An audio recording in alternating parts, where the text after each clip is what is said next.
التخلف له سوبرا ستراكشر، له بنى ذهنية.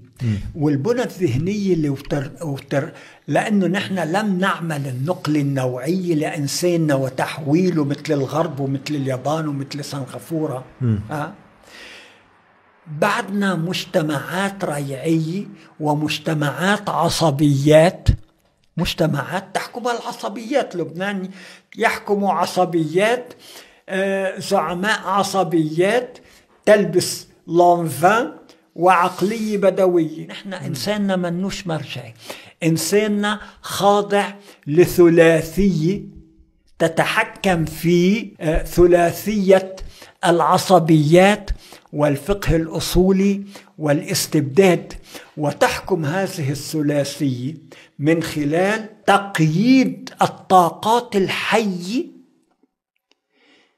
وإتباع الجمهور، إتباعه وتحويله إلى جمهور قطيعي.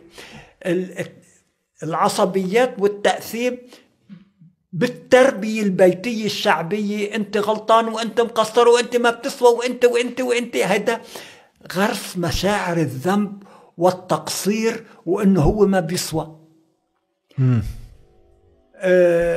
بتجي الأصولية، الفقه الأصولي يلي لا يفعل سوى نشر التحريم، واللي هو فكر غيبي على المحرمات الغيبية، المحرمات والحلال والحرام والسعير والجنة والنار والكذا، يعني يقيدون الأنفس والعقول.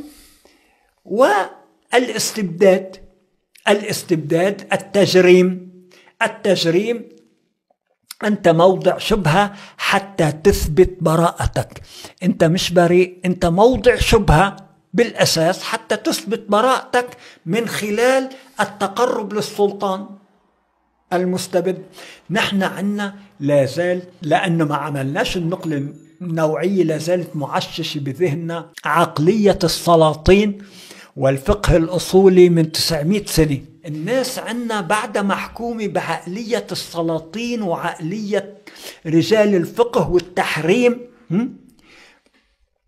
وبالتالي عقلية الزعامة مش النيابة. عنا ما فيش نواب، عنا في زعماء، ما فيش انتخابات، في مبايعة. الناس بتروح بتركض للزعيم حتى تنتخبه وتختاره من بين غيره، لا، حتى تبايعه.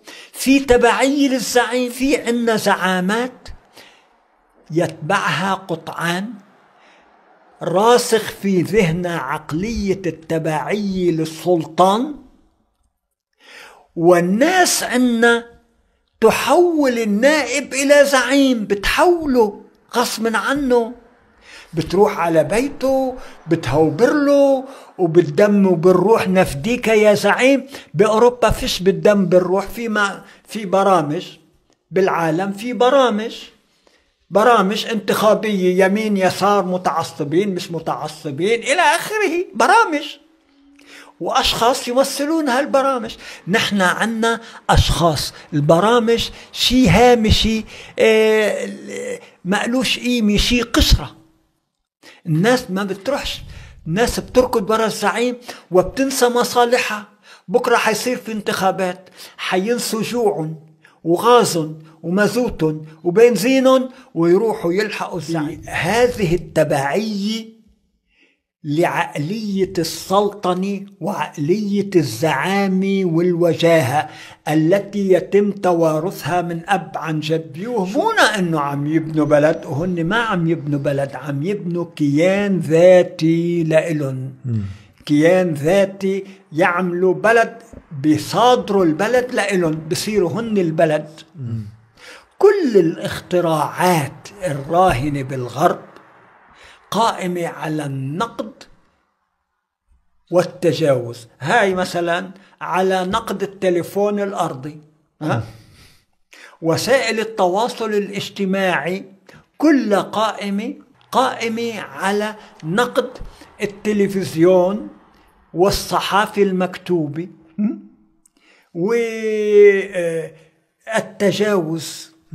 الطائر النفاث، طيران النفاث قائم على نقد ونقد وتجاوز الطيران المروحي، وهكذا. فالغرب عنده النقد والتجاوز، وحتى فكريا وغربيا ليس هناك نظريات ثابتة وأبدية وأزلية مثل الفكر الأصولي. نحن عندنا فكر أصولي لا يمس، هو الأول والآخر والظاهر والباطن. بالغرب ما فيش ظاهر وباطن وفيش أول وآخر. فلوا الشعرة وبيعملوا نسف لما سبق. حضارة ما بعد الحداثة نفس. وهون بيصير الاختلاف عن قتل الابن اللي هو رفض التجاوز وتسخير الابن كأداة لتأذيل الأب. عندنا بمجتمعاتنا قيمة الشباب أنه يكونوا بخدمة سلطة الكبار.